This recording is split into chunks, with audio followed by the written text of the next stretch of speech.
মরার বেটা যে কই যায়, হ্যাঁ খুঁজাই পাই না।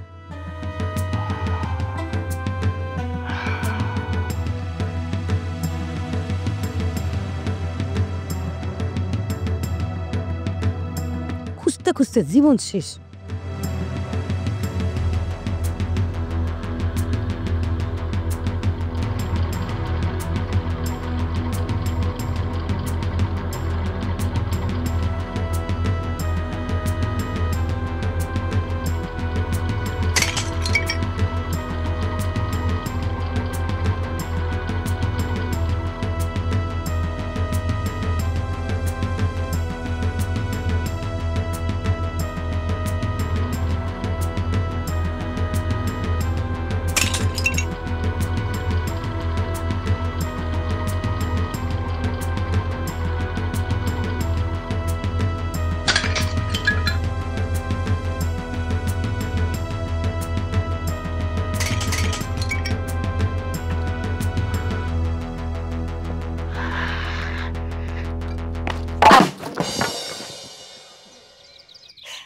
খালি নিশানা জানলেই হয় না, আন্দাজ তো ঠিক রাখতে হয়।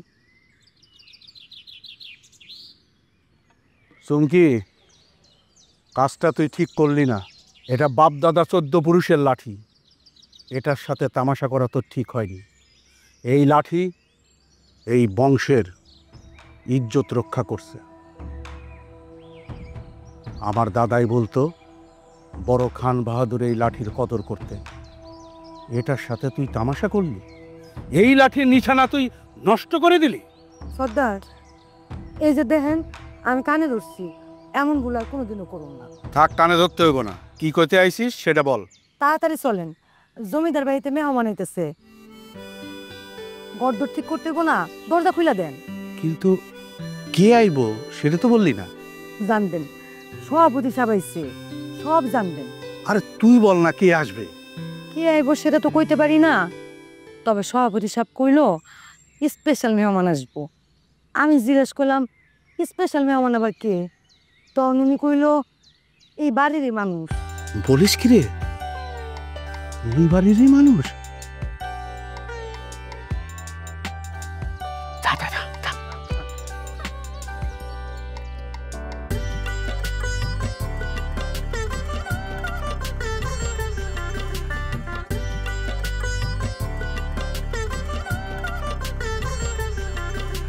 সর্দার, তোমার জন্য তো সুখবর আছে।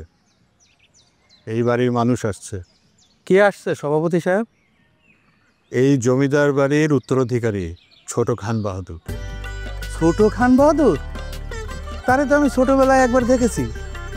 সে তার বাবার সাথে গ্রামে একবার এসেছিল। আমি তারে আমার এই কাঁধে করে সারা গ্রাম ঘুরিয়েছিলাম। সে তো গ্রাম খুব পছন্দ করে, কিন্তু তার বাবা তারে থাকতে দিল না। এই জমিদারের প্রতি, দাদুর প্রতি বাবার খুব অভিমান ছিল। সর্দার, তোমরা তো 3 পুরুষ ধরে এই জমিদারি দেখভাল করতেছ। বংশ পরম্পরায় অনেক কিছুই জানো। মানুষের যখন অনেক ধন সম্পত্তি হয় তখন সে ভোগবিলাসে মেতে ওঠে, নারী আর নেশায় মত্ত হয়ে ওঠে। এই জমিদারি কেন, রাজার রাজ্য বিলীন হয়ে যায়। আশরাফ খান বাহাদুর সাহেব অনেক বিচক্ষণ মানুষ ছিলেন। তেনার ছেলেদের ভোগবিলাসে খুবই বড়ই শঙ্কিত ছিলেন। তাই তিনি এই ট্রাস্টি বোর্ড গঠন করার সিদ্ধান্ত নেন। এতে এই জমিদারি রক্ষা পেল, এই জমিদার বাড়ি রক্ষা পেল। তিনার নামে চলছে সকল স্কুল, কলেজ, মাদ্রাসা। আর সেই জন্যই তো বড় খান বাহাদুর সাহেবকে এখন আমরা খুব সম্মান করি আর অন্তর দিয়ে দোয়া করি তার জন্য। ছোট খান বাহাদুর অনেক বড় হয়েছে, তাই না? শুনেছিলাম উনি বিবাহ করেছে। সময় কি থেমে থাকে সর্দার? আসলেই দেখবে। তবে তাকে দেখলে কিন্তু চমকে যাবে। কেন কেন? সে দেখতে অনেকটা বড় খান বাহাদুর সাহেবের মতো, স্বভাব চরিত্রও তাই। মোল্লা সাহেব, সব কিছু ভালো করে আয়োজন করবেন, কোনো কিছু যেন ত্রুটি না থাকে। ওরা আসলেই আমি আবার আসবো। আসি, আল্লাহ হাফিজ।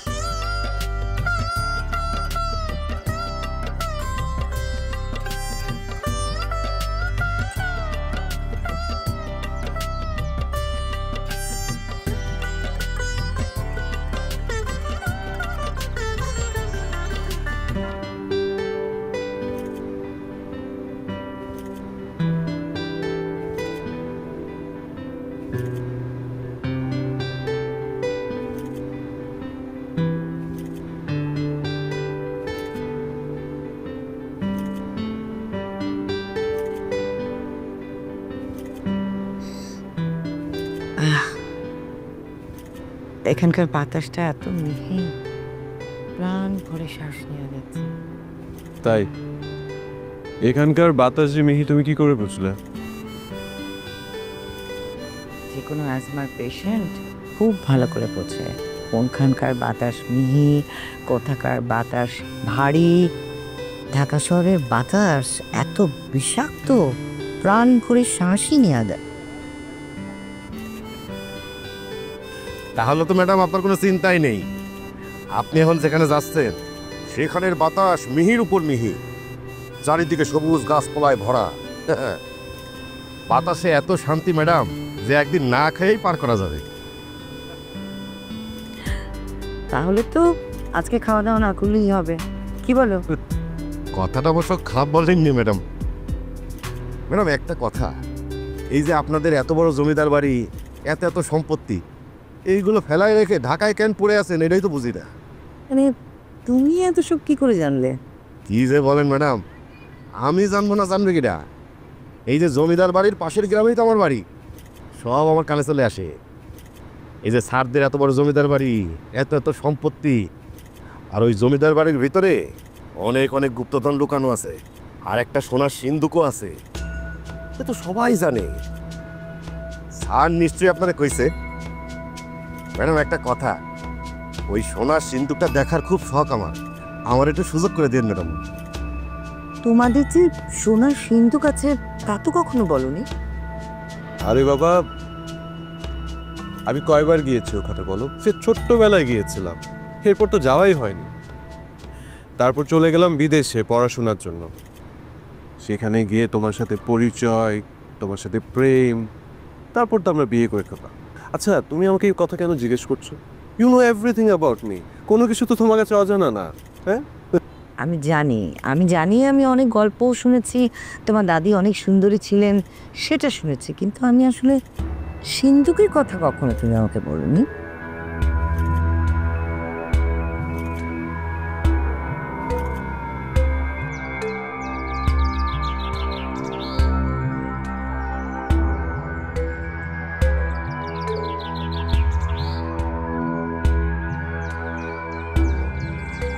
ছোট খান বাহাদুর, আপনি কি আমারে চিনতে পারছেন? আমি লাঠিয়াল সর্দার। ওই যে ছোটবেলায় একবার এসেছিলেন এখানে, আমি সারা গ্রাম কাঁধে করে আপনারা ঘুরিয়েছিলাম, মনে নাই?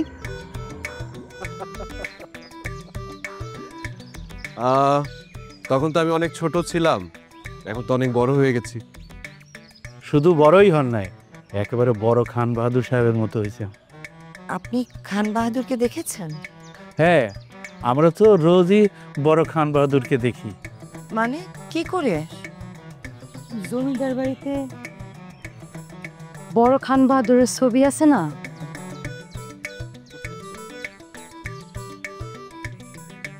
হ্যাঁ, বুঝতে পেরেছি। চলো।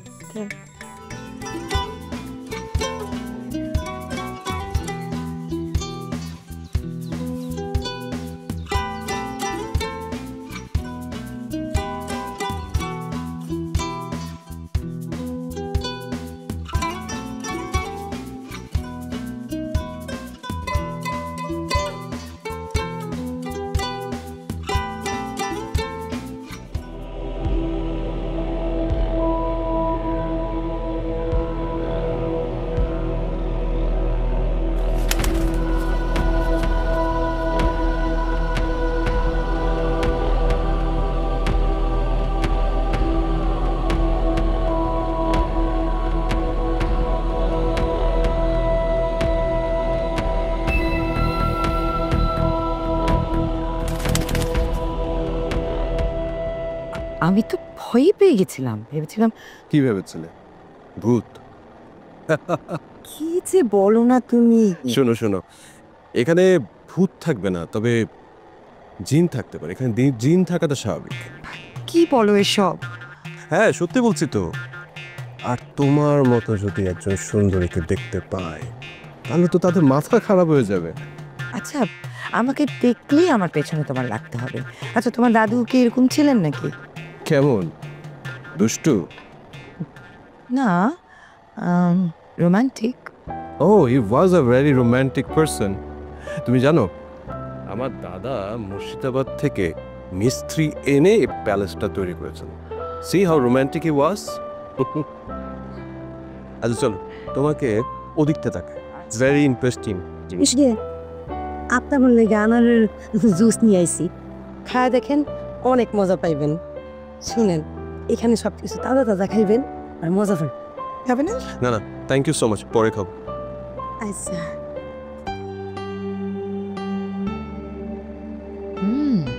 খুবই মজা। তোমাদের এখানে কি সব রকম ফলের গাছ আছে? তুমি শুধু ফলের গাছের কথা বলছো? এখানে সব ধরনের ফুলের গাছও ছিল। নো সামথিং, আমার দাদা আগ্রা থেকে গোলাপ ফুলের গাছ এনে এখানে বাগান করেছিলেন শুধুমাত্র আমার দাদিকে ইমপ্রেস করার জন্য। আমার দাদি অবশ্য কখনো বাগানে যাননি, উনি ছাদ থেকে দেখতেন, উপভোগ করতেন। আর আমার দাদা কি করতেন জানো? আমার দাদা আমার দাদির জন্য নিজ হাতে গোলাপ তুলতেন, আর আমার দাদি সে গোলাপের পানি দিয়ে গোসল করতেন। শি ওয়াজ ভেরি বিউটিফুল, অসম্ভব সুন্দরী ছিলেন উনি। কার মতন সুন্দরী ছিলেন? মানে কেমন সুন্দরী ছিলেন? আমার থেকে? আমার দাদার কাছে তো আমার দাদি, কিন্তু আমার কাছে আপনি পৃথিবীর সবচেয়ে সুন্দর। দোকান বাদু, হ্যাঁ সভাপতি সাহেব আসছে, আপনি করে একটু যাইতে করলো। আচ্ছা, তোমার নাম কি? জি, চুমকি। চুমকি, এটা আগে ধরো। আর তুমি কি ডাকলে? খান বাহাদুর এসব ডাকবে না, ওনার নাম হচ্ছে রেজওয়ান, তুমি বলবে রেজওয়ান ভাইয়া, ঠিক আছে? এটা তো এবারে রেওয়াজ। ছোট বেগম সাহেবা। কি বেগম সাহেবা? ঠিক আছে,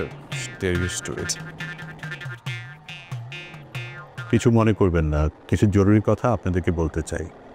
অন্য কেউ জেনে গেলে আমানতের খেয়ানত হবে, আর এই পরিবারের প্রতি বিশ্বাসঘাতকতা করা হবে। সভাপতি সাহেব, আপনার সম্মানে কোনো কমতি নেই, কিন্তু সৌহার্দ্যের ঘাটতি আছে, আর সৌহার্দ্যের ঘাটতি থাকলে বন্ধন কখনোই গভীর হয় না। অনেক কঠিন কথা, অনেক সময় বুঝে উঠতে পারি না। ওয়েল, আপনি অনেক বুদ্ধিদীপ্ত মানুষ, আপনার চিঠির ভাষা সেটা আমি বুঝতে পেরেছিলাম, কিন্তু আপনি কেন এত দূরত্ব দেখাচ্ছেন সেটা আমরা বুঝতে পারছি না। আপনি যদি সম্পর্কের এত দূরত্বই রাখবেন, তাহলে আমাদের এত দূর থেকে একবারের জন্য চলে আসতে কেন করলেন?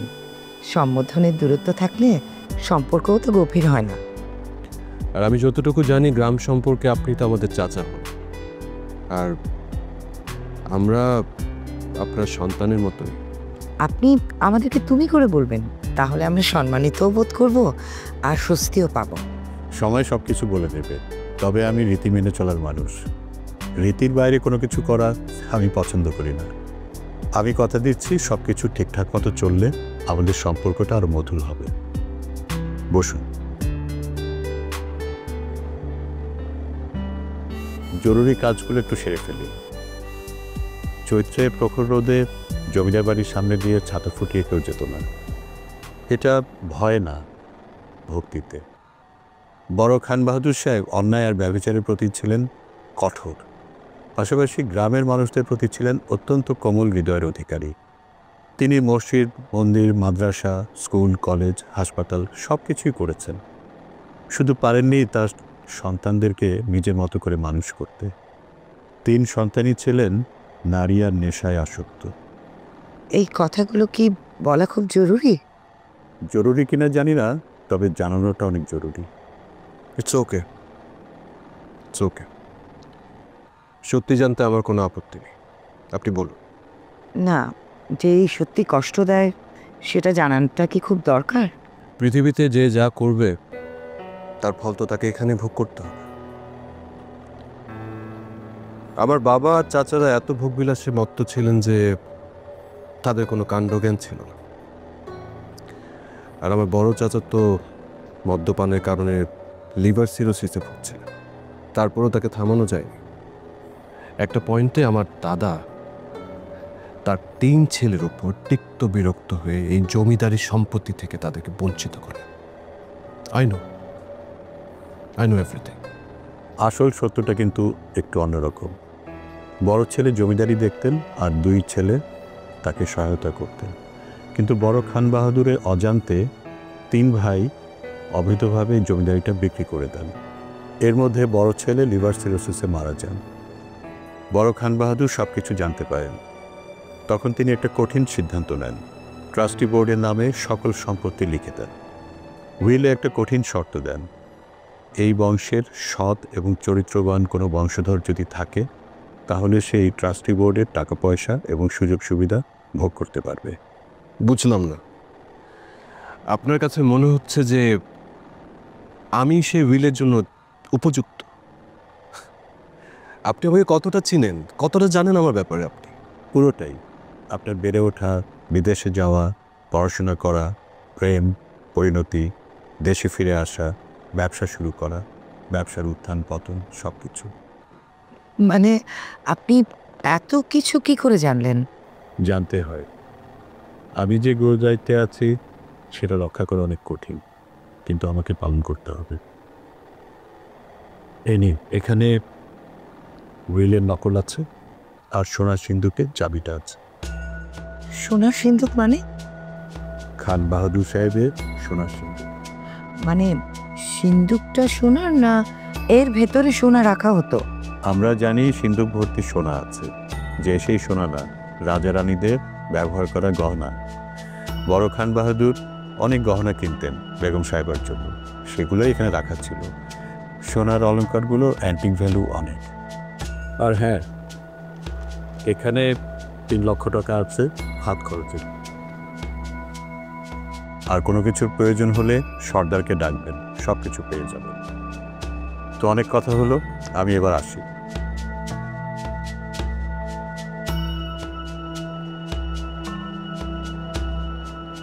লোকটা কেমন অদ্ভুত না? আমি তো কিছুই বুঝতে পারছি না।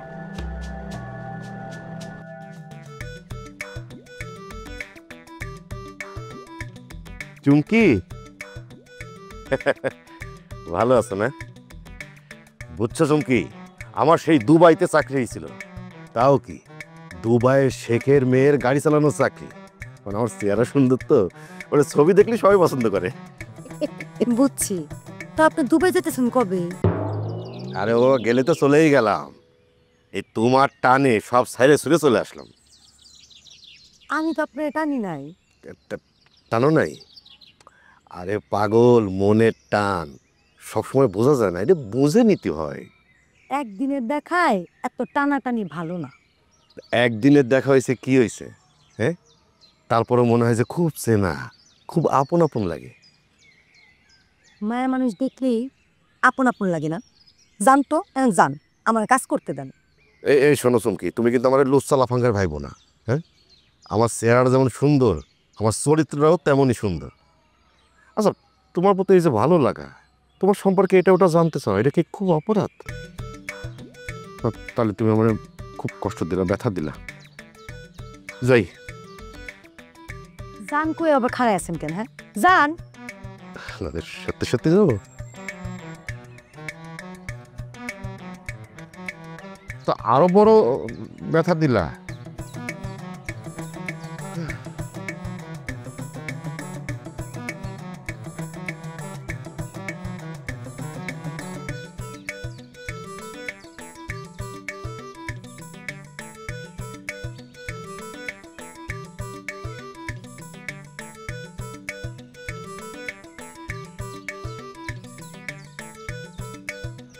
যেভাবেই হোক সোনার সিন্ধুক আমাকে খুঁজে বের করতেই হবে। এই ড্রাইভার সাহেব, এইভাবে কেউ আচমকা ডাক দেয়? না বিড় করে কি বলতেছিলেন? কিসের খোঁজ জানতে হবে? আরে কি জানতে চাবো? না না, তা না, আমি ভাবতেছিলাম কি আপনি এই বয়সেও এমন তাগড়া আছেন কি করে, মানে একদম পালোয়ান পালোয়ান লাগতেছে।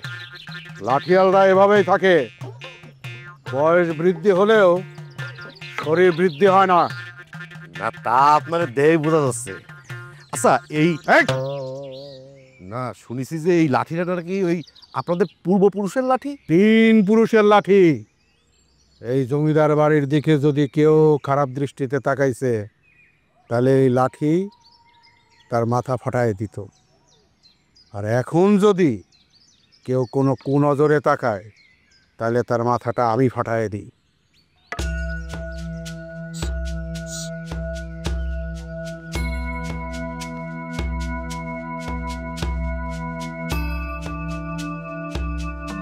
কি হলো?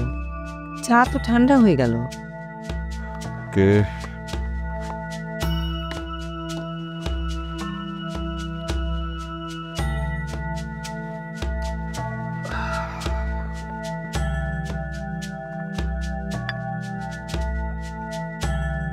আচ্ছা, এই সিন্দুক নিয়ে কিছু ভাবছো? এত পুরানো সিন্দুক, এটার ভিতর নাকি অনেক গয়নাগাটি আছে। কিভাবে বিক্রি করব? আমি তো কিছুই বুঝতে পারছি না। আর এগুলো অ্যান্টিক ভ্যালু নাকি অনেক বেশি। কিছু ভেবেছ? মানে বুঝতে পারছি না। এই যে চাবি দিয়ে গেছে, কি করব?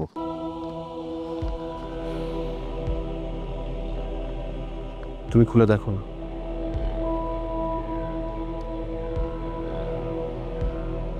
তারপরে এটা তো সেই 90 বছর আগের সিল। এত বছরের সিন্দুকটা কেউ খোলেনি। এখানে যে সিগনেচারটা আছে এটা কিন্তু আমার দাদার। কি করবো? খুলে দেখি। চলো।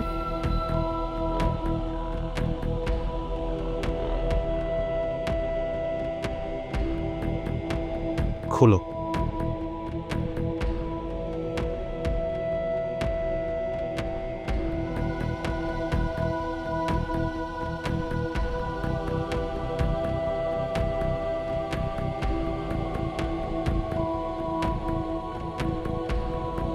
খুলছে না?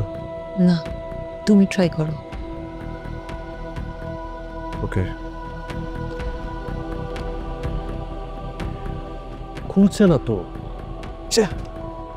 আমার মনে হয় কি জানো, 90 বছর আগের তালা জ্যাম হয়ে গেছে। কি করব? এক কাজ করি, সর্দারকে ডাক দিব। পাগল নাকি? লোকটার চাহনি আমার ভালো লাগে না। সর্দারকে ডাকার কোনো মানে নেই। আমি কিছুই বুঝতে পারছি না। আওয়াজ হলো? আরে খুল। এ তো দেখছি গন্ডারের চামড়া। চাবি দিলাম এক সময় আর খুললো আরেক সময়। আচ্ছা চলো খুলে দেখি। চলো। খুলি খুলছ।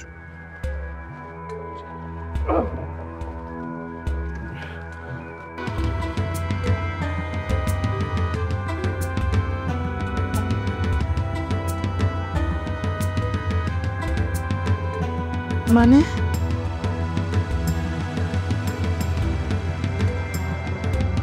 খাম আছে? হ্যাঁ, দাও তো।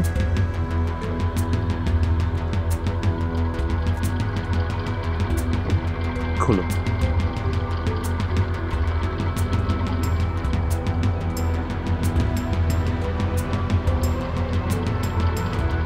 যাহা কিছু গচ্ছিত রাখিবে তাহাই বৃদ্ধি পাইবে।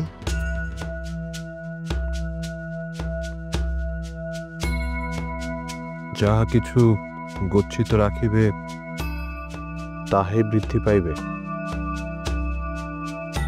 না, আমি এই রহস্যের কোনো কুল কিনারা খুঁজে পাচ্ছি না। সভাপতি, সর্দার, সবার অ্যাটিটিউড কেমন রহস্যজনক না? সভাপতি কেমন রহস্যজনক ভাবে তাকায়, সর্দার কেমন কেমন একটা রহস্যজনক অ্যাটিটিউড। হাত খরচের জন্য কেউ 3 লাখ টাকা দেয়, আর এত বছরের তালা বন্ধ একটা সিন্ধুক, এর ভিতরে সোনা নেই কেন? কোনো কেনরই উত্তর আমি খুঁজে পাচ্ছি না। আমি না এটা বুঝতে পারছি না, আমাদের ড্রাইভার কি করে জানলো যে সিন্ধুকের মধ্যে সোনা গয়না আছে? আচ্ছা, ড্রাইভার বয়সই বা কত হবে বলো? 36, 38? আমার মনে হয় ও যখন ছিল তখন হয়তো এটার মধ্যে সোনা ছিল, পরে হয়তো কেউ সরিয়েছে। কিন্তু একটা 90 বছরের তালাবদ্ধ সিন্ধুক কে খুলবে? হতে পারে সর্দার অথবা সভাপতি। আমার সভাপতিকেই সন্দেহ লাগে। আমাদেরকে সিন্ধুকের চাবিটা বুঝিয়ে দিয়ে আমাদেরকেই দোষটা চাপিয়ে দিল। এটাও তো কোনো কৌশল হতে পারে, তাই না? হতে পারে। আরে হতে পারে তো অনেক কিছুই। আচ্ছা আমি না কিছুই ভাবতে পারছি না, জানো আমার না অনেক অস্থির লাগছে। কিন্তু এই রহস্যের জাল থেকে তো আমাদেরকে বেরিয়ে আসতে হবে, নাহলে তো আমরা দুজনে বিপদের মধ্যে পড়ে যাব। আচ্ছা, একটা সহজ ক্যালকুলেশন চিন্তা কর, সভাপতি যদি সোনাগুলো এখান থেকে সরিয়েই থাকে, তাহলে উনি কেন বলবে যে সিন্ধুক ভর্তি সোনা আছে? আমার মনে হয় অন্য কেউ করেছে, যেমন ধরো এ বাড়িতে থাকে অন্য কেউ। কে? সর্দার? হতে পারে, সর্দারের উপরেই সন্দেহ বেশি। আর ডুপ্লিকেট চাবি বানানো কিন্তু কোনো ব্যাপার না। উফ, এত চিন্তা করলে মাথা বিগড়ে যাবে। এরপরে নিজেদেরকে সন্দেহ করতে শুরু করবো। আচ্ছা, ভালো লাগছে না। আমি যে গয়নাগুলো নিয়ে এসেছি ব্যাগের মধ্যে পড়ে আছে, এটা কি করবো? কোথায় রাখবো? কি আর করবে, ওই খালি সিন্ধুকে দেখে দাও। আচ্ছা, সেটা না হয় রাখলাম, কিন্তু চাবি কিন্তু এটা তো তালা নষ্ট। তুমি কালকে তাহলে একটা নতুন তালা লাগিয়ে নিও।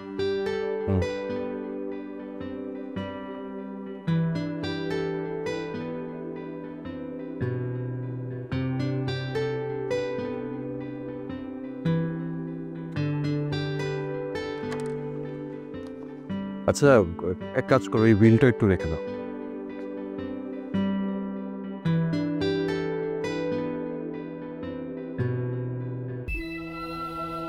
আরে কি হলো? কি হলো? আরে একটা বাক্স রাখলাম, দুটো হয়ে গেছে তো। খোলো না, খোলো না, দেখো না ডাবল, মানে ভেতরে ডাবল নাকি দেখো না। হ্যাঁ দেখো। ও মা, এই শোনো না, টাকাটা রাখো না। তাহলে কি টাকা ডবল হয়ে যাবে? হ্যাঁ, হতে পারে।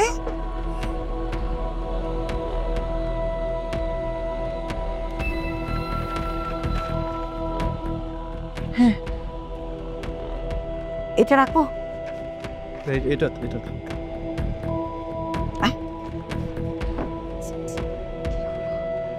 খুলবো? খুলি, হ্যাঁ।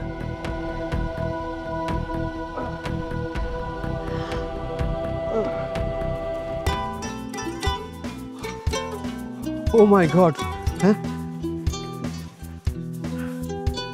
1 2 3 4 5 6 কি করবো? ডবল হয়ে গেছে, হ্যাঁ, দেখেছো?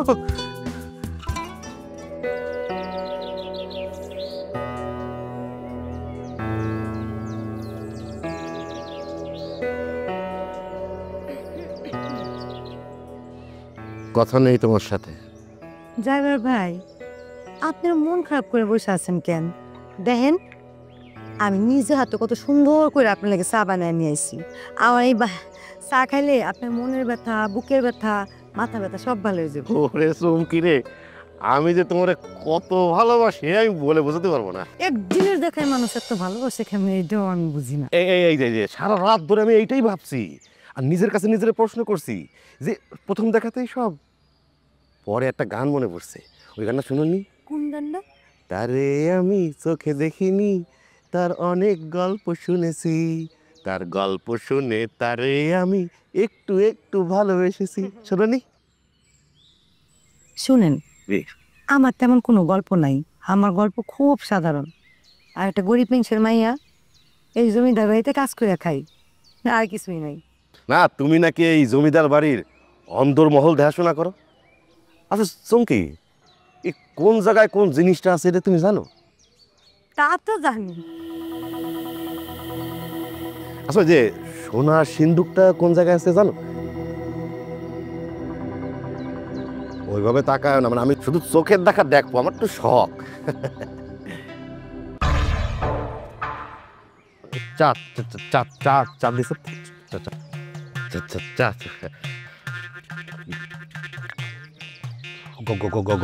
গরম চা।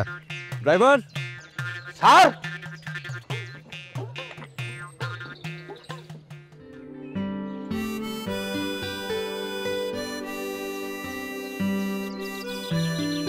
ড্রাইভার, ড্রাইভার, স্যার, এই যে কোথায় ছিলে তুমি? কিছু লাগবে স্যার? কি লাগবে বুঝো না?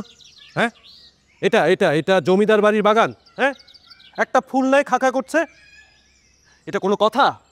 স্যার, টাকা খরচ করলে তো পুরো ফুল গাছ দিয়ে জমিদার বাড়ি সাজানো যায়, কিন্তু স্যার শুধু মেলা টাকার ব্যাপার। এই ড্রাইভার, কি বললে তুমি? হ্যাঁ, টাকা কোনো বিষয় না, money is not a matter. এ নাও, এখানে 1 লক্ষ টাকা আছে, ঢাকার সবচাইতে বড় নার্সারিতে ফোন দিবা, ফুলের ব্যবস্থা করো। শোনো, তুমি এক না, ওকে 2 লাখ টাকা দিয়ে দাও। তাই? হ্যাঁ, সেটাই ভালো হবে। শোনো, তুমি যাবে সবচেয়ে বড় নার্সারিতে যাবে, আর বড় বড় গোলাপ নিয়ে আসবে, বলবে আগ্রার গোলাপ, বুঝেছো? আর মনে রাখবে, money is not a problem. জি ম্যাডাম। ওকে? জি। Thank you. আচ্ছা, তুমি ওই কাজগুলো সারো, আমি গেলাম। হ্যাঁ, বাই।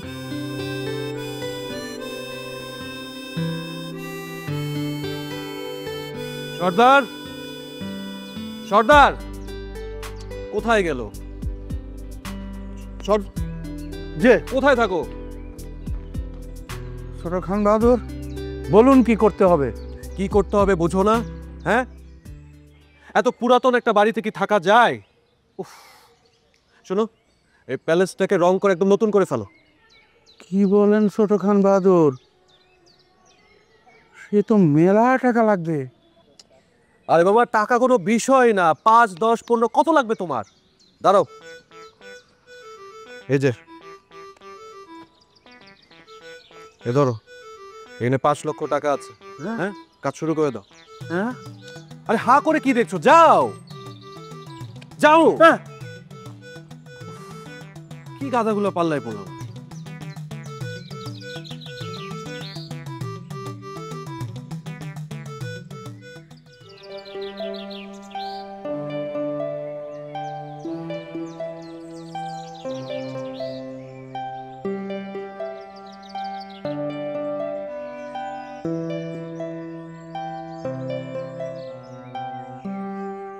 এই প্যালেসের চারিদিকে ফুলে মুং মুং করবে, গোলাপের নির্যাস আমি গায়ে মাখবো, চেহারার চিল্লাও বেড়ে যাবে। বেগম সাহেবা, আপনি ঘরে তালা মারছেন কেন? শুনেন, এই জমিদার বাড়িতে কখনো চুরি হয় না। সত্যি কথা কইতে কি জানেন, এই বাড়িতে কোনোদিন চোর আসেই না। দেন চাবিটা দেন, আমার মেলা কাম পড়ে রয়েছে, আপনার ঘর ধরে পরিষ্কার করতে হইব। এই না না না না না, ঘর পরিষ্কার করতে হবে না, আমি নিজেই নিজের ঘর পরিষ্কার করি। এটা আপনি কেমন কথা কন? হ্যাঁ, আপনি তো বেগম সাহেবা, আপনি কেমনে ঘর পরিষ্কার করবেন? আচ্ছা শোনো শোনো চুমকি, আমার একটু সমস্যা আছে, মানে আমি একটু সূচি পাই, আমার বেডরুমে আমি কাউকে ঢুকতে দেই না। হ্যাঁ, এটা তো মহা প্যারা। হ্যাঁ, আচ্ছা ঠিক আছে, আমি আপনার বেডরুমে ঢুকবো না, কিছু ধরবো না, কিন্তু আপনি যে গোসল করবেন ওই পানিটা বাথরুমে দিতে হইব না। দেন চাবিটা দেন। আহা, আমি তো সাধারণ পানি দিয়ে গোসল করব না, আমি গোলাপের নির্যাস দিয়ে গোসল করব, বুঝতে পেরেছো? মা, এটা কি কোন? গোলাপের নির্যাস? এত গোলাপ কই পাইবেন? ঢাকা থেকে আসছে। গোলাপ সহ গোলাপের গাছ, যেন তেন গোলাপ না, বুঝছো, আগ্রার গোলাপ। ওই গোলাপের নির্যাস দিয়ে গোসল করলে তো আপনি জেলাই বাইরে যাব। কেন, আমার জেলা কি কম নাকি? না না, আমি ওইটা কই নাই, কইছি কি আপনি যদি প্রত্যেক দিন ওই গোলাপের নির্যাস দিয়ে গোসল করেন, তাইলে আপনি একদম বড় বেগম সাহেবের মতো সুন্দরী হয়ে যাবেন। আচ্ছা, উনি কেমন সুন্দরী ছিলেন? আমি তো আর দেখি নাই, তো দাদির মুখে শুনছি উনি নাকি অনেক সুন্দরী আছিল। উনার যেমন চোখ তেমন চুল, এমন উঁচা লম্বা, রূপ যৌবন নাকি একেবারে ছিটকায় পড়তো। অনেকটা আপনার লাগে মিল আছে। অনেকটা মিল মানে কেমন মিল? যেমন ধরেন, উনি তো একদম মাপ মতো আছিল, মানে স্বাস্থ্য মাসালে একদম ঠিকঠাক আছিল, একটু কমও না একটু বেশিও না। উনারা তো খালি মানুষ না, জিনগু তো পছন্দ করতো। শুনেন, আর কি শুনছি জানেন, উনার কারণে নাকি সকালবেলা উঠা মন্ত্র পইরা পুরো জমিদার বাড়িটা বন্ধ করা লাগতো। অবশ্য মানুষ তো পরের কথা, জিনগু তো কিন্তু ওই যে পাটকাঠিওয়ালা মানুষে পছন্দ করে না। আপনি হইতেছেন মাশাআল্লাহ অনেক সুন্দর, আপনার কিন্তু আর কিছু করা লাগবো না, খালি একটু স্বাস্থ্যটা বাড়াইতে হইব। এই পাটখড়ির মতো স্বাস্থ্য থাকলে কইলাম জিনও পছন্দ করে না, মানুষ তো পরের কথা, বুঝছেন? আপনি খালি একটু স্বাস্থ্যটা বাড়ান, দেখেন সব ঠিক হয়ে যাব।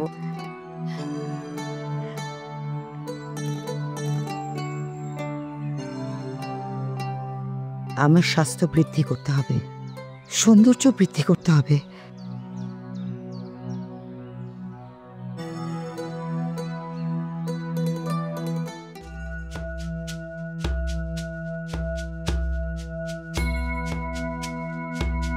উপমা, উপমা তুমি কি করছো? উপমা, উপমা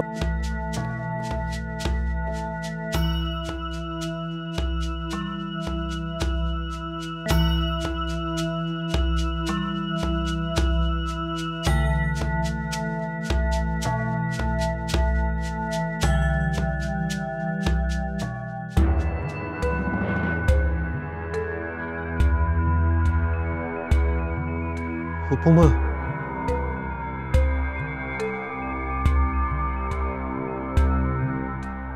আরে ভাই আমি ব্যস্ত ব্যস্ত ব্যস্ত, আমার কথা বলার তো সময় নেই। রাখো ভাই। এ ভাই, আপনি বারবার কেন ফোন দিচ্ছেন? আরে 10 ট্রাক ফুল গাছ রেডি, আপনি বললেই লোড দিব। 10 ট্রাক 20 ট্রাক কোনো ব্যাপার না, 2 লাখ টাকা পাঠাইছি না, প্রয়োজনে আরো পাঠাবো, কিন্তু পুরো ফুল দিয়ে জমিদার বাড়ি সাজাতে হবে, পারবেন না? হ্যাঁ হ্যাঁ পারবো ভাই, অবশ্যই পারবো। ঠিক আছে, রেডি করে ফোন দেন আবার। আচ্ছা ঠিকাদার সাহেব, এত দেরি করলে চলবে? আপনার টাকা পাঠালাম আমি দুপুরে, আর আসলেন আপনি বিকেলে। আরে রাজকীয় কাজ রাজকীয়ভাবেই করতে হয় সর্দার। এই প্যালেসটা মুর্শিদাবাদের মিস্ত্রি দিয়ে তৈরি করেছিলেন বড় খান বাহাদুর। তা ঠিক, তা ঠিক। আমিও মুর্শিদাবাদের মিস্ত্রি দিয়ে রং করাবো, যাতে সবাই বুঝে এই প্যালেসটা এইমাত্রই তৈরি হয়েছে। তাহলে তো খুব ভালো হয়। ছোট খান বাহাদুরের রুচি একবারে তার দাদার মতো। টাকা পয়সা মাউলি ব্যাপার, আরো লাগে আরো দেব। এই বাড়ি দেখে যেন ওই লোকজনের চোখ ধাঁধিয়ে যায়। অবশ্যই অবশ্যই দাদাই যাবে ইনশাল্লাহ। বাবা, কি হলো? তুমি এখানে কি করছো? আচ্ছা, এভাবে কেউ থাকে? বেরিয়ে এসো। কি তুমি কি ভয় পাচ্ছ? আজ আমার কোনো কিছুতে ভয় নেই, ভয় শুধু একটাই। কিসে? কি? না না, আমি আমি বলবো না, আমি এখান থেকে বেরো হব না। আচ্ছা, তাহলে সমস্যা নেই, আমি আসি তোমার কাছে। আচ্ছা, তুমি যেখানে থাকো আমারও তো সেখানেই থাকা উচিত, তাই না? না না না, তোমাদের কারোই আসতে হবে না, আমি বেরিয়ে আসছি।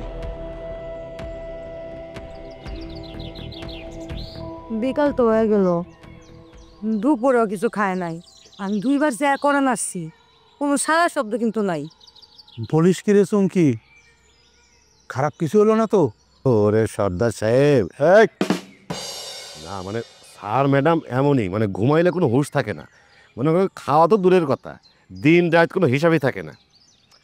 ঝামেলাতে পড়ছি আমি, এখন তো ফুলের ট্র্যাক সিরিয়াল দিয়ে আসতেছে, কীভাবে কী করবো স্যার না উঠলে তো কিছুই সিদ্ধান্ত নিতে পারতেছি না। আরে দূর, আমি আছি আর একটাই।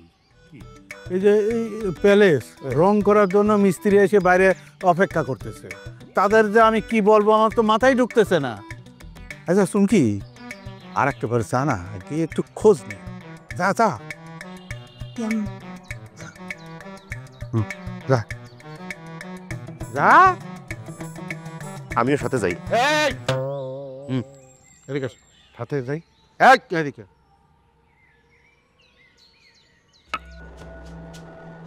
তোমরা কে? উপমা, কে আমার বউ? আমি তোমার বউ, আমি তোমার বউ। রেজওয়ান, এতদিন আমরা একসাথে সংসার করেছি, তবু তুমি বুঝতে পারছো না আমি কে? শোনো, তোমাদের দুইজনকে প্রমাণ করতে হবে কে আমার বউ। এটা তো তুমিই ভালো জানো। আমার শরীরের গন্ধ, স্পর্শ, আমার অনুভূতি।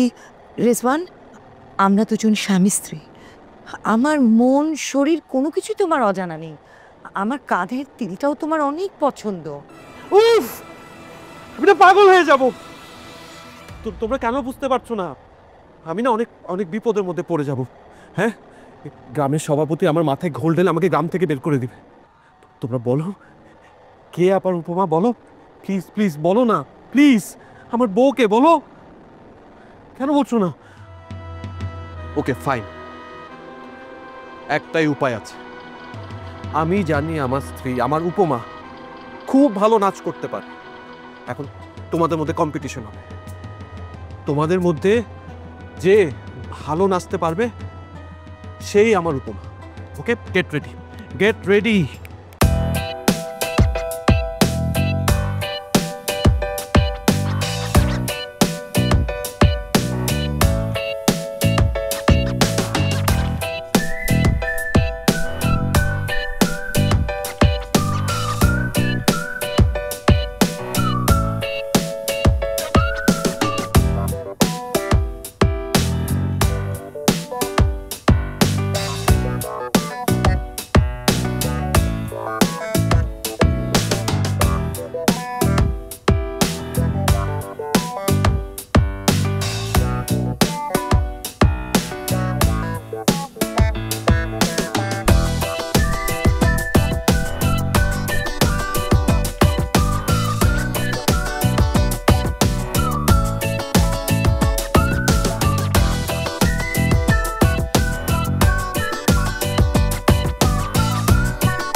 বাহাদুর জমিদার বাড়িতে দুইজন নারীর সাথে রং তামাশা করছে, আমাদের চোখকে ফাঁকি দিয়ে এটা কি করে সম্ভব?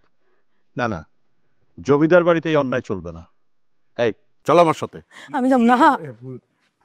আমরা ছোট মানুষ, আমরা এখানে থাকি, আপনি মুরব্বী মানুষ, আপনি একটু যেয়ে দেখেন। আচ্ছা ঠিক আছে, আমি যাচ্ছি। জি জি। ড্রাইভার ভাই, আপনি আমার সাথে থাকেন, আমার গায়ে মটকে দিব। আরে না,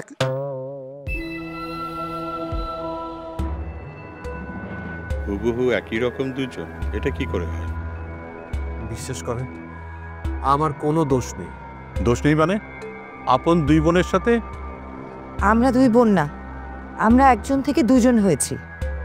আমি হলাম ট্রাস্টি বোর্ডের সভাপতি, আমার সাথে কোনো ধুনফুন চলবে না। দেখেন, বিশ্বাস করেন সভাপতি সাহেব, ওরা একজন থেকেই দুইজন হয়েছে। এই বংশের উত্তরাধিকার এত বড় প্রতারণা করবে, তা কি করে সহ্য করা যায়? না না না না না, বিশ্বাস করেন, আমি কোনো প্রতারণা করিনি। ওরা একজন থেকে দুইজন হয়েছে, আর এই সব কিছু হয়েছে এই সিন্ধুকের জন্যে। সিন্ধুক কি ফটোকপি মেশিন যে একটা থেকে আরেকটা ফটোকপি হয়ে যাবে? হ্যাঁ হ্যাঁ হ্যাঁ, একদমই তাই। আচ্ছা, আপনি বলেছিলেন না যে এই সিন্ধুকের মধ্যে সোনার গহনা আছে? আমরা যখন এই সিন্ধুকটা খুলি তখন এর মধ্যে কিচ্ছুই ছিল না। তাহলে এত সোনা গেল কোথায়? কেই বা নিল? দেখেন, এই সিন্ধুকের দেখভালের দায়িত্ব তো আপনার ছিল, তাই না? তাহলে এই সিন্ধুকের মধ্যে যে গহনা ছিল বা যা যা ছিল, এই সব কিছুর জন্য কিন্তু আপনিই দায়ী থাকবেন। আর হ্যাঁ, এই সিন্ধুকের মধ্যে আছে একটা জাদুকরী ক্ষমতা। এই সিন্ধুকের মধ্যে আপনি যা রাখবেন ডবল হয়ে যাবে, বৃদ্ধি পেয়ে যাবে। আর এইভাবে আমরা এই সিন্ধুকের মধ্য থেকে অনেক টাকা পয়সা, অনেক গহনা পাই।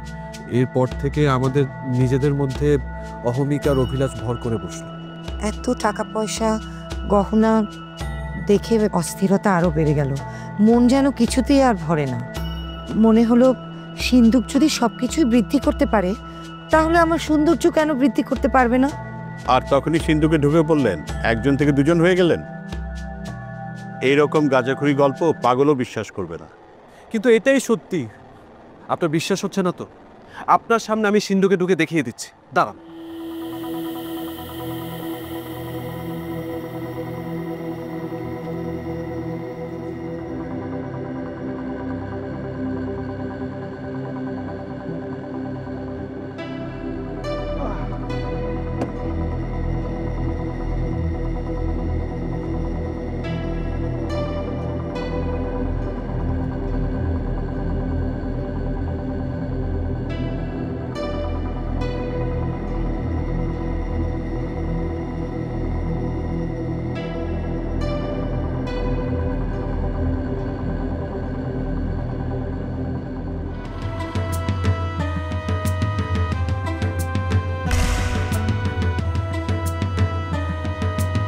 রিজওয়ান, রিজওয়ান,